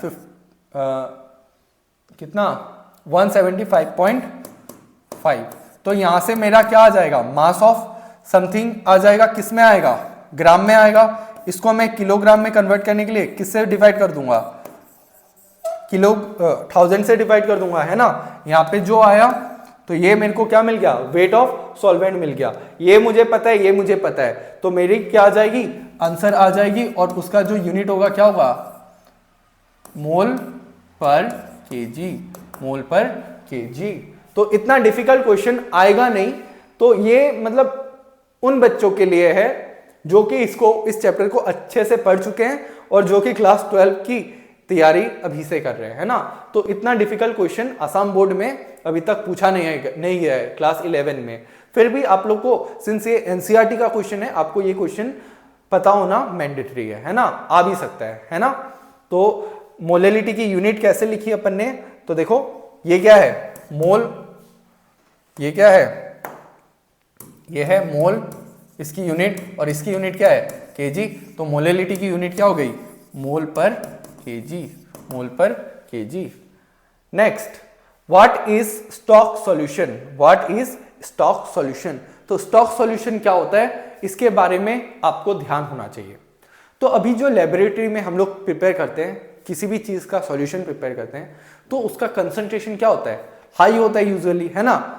अब हमेशा हम लोग क्या करेंगे, इसको स्टॉक में रख देंगे, हाईली कंसंट्रेटेड सॉल्यूशन को स्टॉक में रख देंगे। और फर्दर अपन को जब सॉल्यूशन, डाइल्यूट सॉल्यूशन बनाना है, तो इसकी मदद से अपन दूसरी सॉल्यूशन बनाएंगे, है ना। इसकी कंसंट्रेशन मुझे, इसकी मोलरिटी मुझे पता होती है और मैं इससे डाइल्यूट सॉल्यूशन बना सकता हूं। तो ये जो सॉल्यूशन होता है जिससे मैं डाइल्यूट सॉल्यूशन बनाता हूं, है ना, जिसको मैं स्टॉक में रखता हूं, उसी को अपन बोलते हैं स्टॉक सॉल्यूशन। तो लैब में स्टैंडर्ड सॉल्यूशन जो बना के हम लोग रख देते हैं, that is known as stock solution. अब स्टॉक सॉल्यूशन की अगर मोलरिटी 1 है ना, तो मैं क्या करता हूं, अगर मेरे को M2 मोलरिटी का सॉल्यूशन बनाना है ना, तो ये मुझे पता होती है, ये भी मुझे पता होती है ना। तो कितना वॉल्यूम बनाना है ये भी मुझे पता होता है, तो मैं इससे V1 की वैल्यू निकाल सकता हूं। मतलब यहाँ पे 3 चीज मुझे पता होता है, मेरे को एक चीज कैलकुलेट करना होता है, वो मैं कर सकता हूं। इसको हम लोग डाइल्यूशन फॉर्मूला बोलते हैं, है ना। मान लो 2 मोलर सॉल्यूशन है, उससे मेरे को 0.2 मोलर सॉल्यूशन बनाना है, ठीक है। और कितना बनाना है, 250 ml बनाना है। तो मैं क्या करूंगा, है ना। तो यहाँ पे M1 क्या है, 2 है, V1 मुझे नहीं पता, M2 मुझे कितना बनाना है ये भी मुझे पता है, और कितना बनाना है ये भी मुझे पता है। तो मुझे M1 मतलब इसका कितना सॉल्यूशन लेना है और उसको उसमें पानी मिक्स करना है, वो निकल जाएगा, ठीक है। तो यहाँ पे ये क्या हो जाएगा 10, तो V1 इक्वल्स टू क्या हो जाएगा 25 ml। मतलब मुझे कितना लेना होगा, इसका 25 ml लेके इसके 250 ml तक डाइल्यूट करना होगा। मतलब क्या है कि यहाँ पे मैंने क्या लिया, 2 मोलर कितना लिया 25 ml, कितना लिया 25 ml।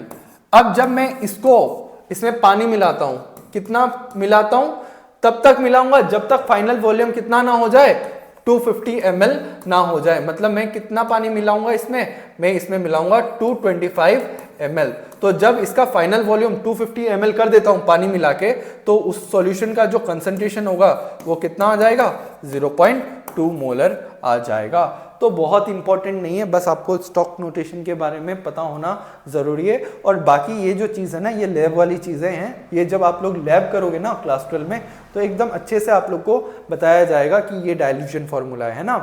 तो इसी के साथ आज का लेक्चर हमारा खत्म होता है। बहुत ही सिंपल सा टॉपिक है, अच्छे से बस इसको पढ़ के जाओ। मैं इसकी क्लास स्लाइड जो है ना अपलोड कर दूंगा, तो आप लोग सबसे पहले इस लेक्चर को अच्छे से देखो, उसके बाद इससे जो भी क्वेश्चंस मैंने करवाए ना, वो क्वेश्चंस प्रैक्टिस करो।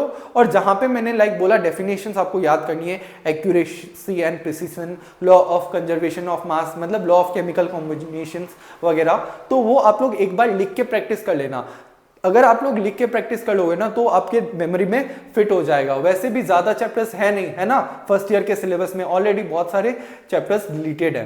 तो अभी आपका इंग्लिश का पेपर खत्म हो चुका है, आज का आपके पास टाइम है, आज आप केमिस्ट्री अच्छे से करो। कल भी 7th को भी आप लोग अच्छे से केमिस्ट्री करना, उसके बाद 4 दिन मिलेंगे फिजिक्स करना, उसके बाद फिजिक्स के बाद क्या है, केमिस्ट्री है, उसके बाद केमिस्ट्री है क्या मुझे नहीं पता, लेकिन मुझे इतना पता है कि केमिस्ट्री में 4 दिन की वेकेशन है ना, 4 दिन हॉलीडे। तो आप लोग अपने चैप्टर्स को ना डिवाइड कर लो अकॉर्डिंगली, है ना। तो आप लोग 3-3 चैप्टर्स करके करोगे ना तो आपका आराम से हो जाएगा। तो पर डे 3 चैप्टर्स का आप लोग वो टारगेट रखना और मतलब कर लेना, ठीक है। इसी के साथ thank you and all the best.